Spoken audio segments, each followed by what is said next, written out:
देश के दूसरे सर्वोच्च पद उपराष्ट्रपति के लिए 9 सितंबर यानी कल मतदान होना है। शाम को ही नतीजे भी आ जाएंगे।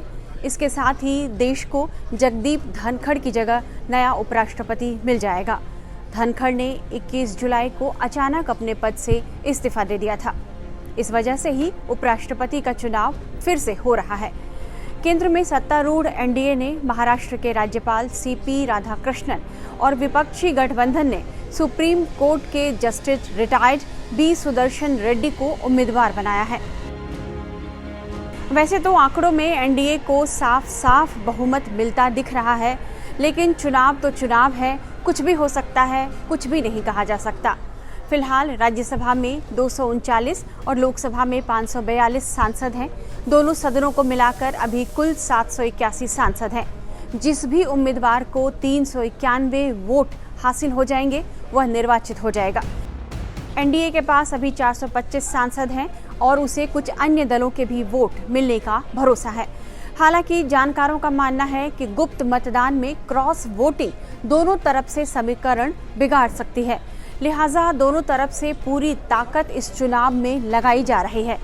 अगस्त 2022 में एनडीए उम्मीदवार जगदीप धनखड़ को 528 वोट मिले थे।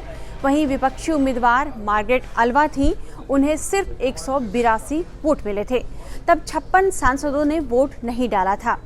इस बार होने वाले चुनाव के नतीजे क्या होंगे, इसके लिए आपको कल शाम तक का इंतजार तो करना होगा, लेकिन अब हम आपको समझाते हैं कि उपराष्ट्रपति का चुनाव आखिर होता कैसे है। संविधान के अनुच्छेद 66 के मुताबिक उपराष्ट्रपति का चुनाव संसद के दोनों सदनों के सदस्यों से मिलकर बने निर्वाचक मंडल के सदस्य करते हैं। आनुपातिक प्रतिनिधित्व प्रणाली के अनुसार एकल संक्रमणीय मत यानी सिंगल ट्रांसफरेबल वोट के माध्यम से यह चुनाव संपन्न होता है।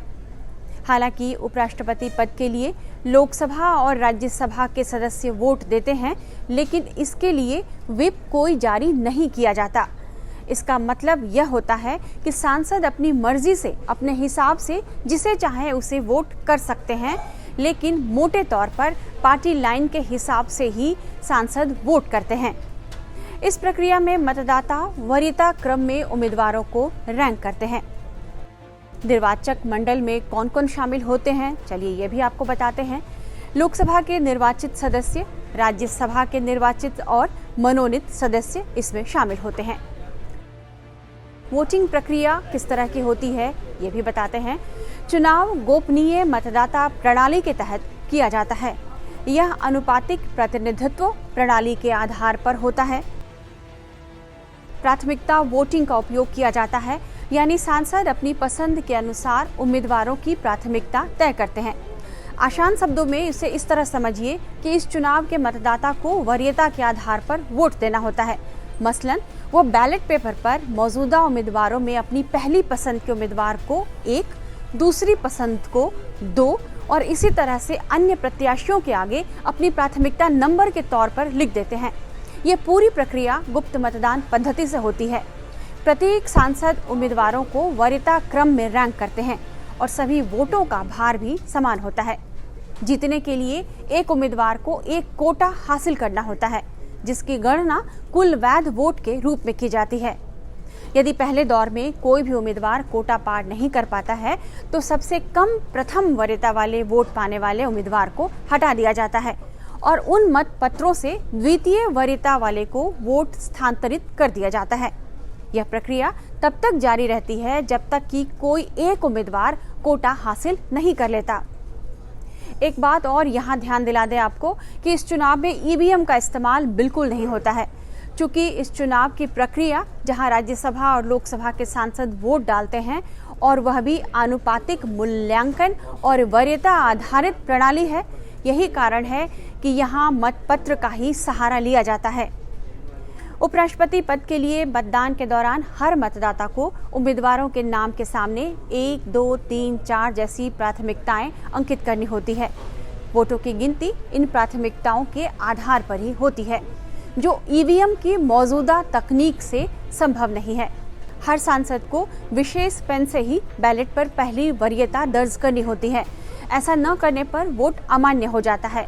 हर वोट का मूल्य एक समान होता है।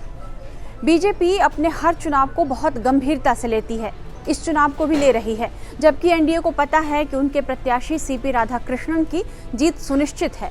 फिर भी पार्टी दिन रात अपनी जीत सुनिश्चित कर रही है।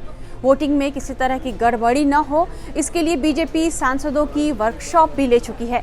आज भी बीजेपी सांसदों को उपराष्ट्रपति पद के लिए वोटिंग की जानकारी दी गई। दूसरी ओर इंडिया गठबंधन भी अपने सांसदों को मतदान प्रक्रिया समझा रहा है। एकजुटता विपक्ष की रणनीति के लिए अभी बेहद महत्वपूर्ण है। सत्ता पक्ष और विपक्ष सभी की अपने अपने सांसदों पर कड़ी नजर भी है, क्योंकि क्रॉस वोटिंग की आशंका हमेशा बनी रहती है। ऐसे में कल तक का इंतजार तो करना ही होगा और कल यह तस्वीर साफ हो जाएगी कि देश के अगले उपराष्ट्रपति कौन बनने जा रहे हैं।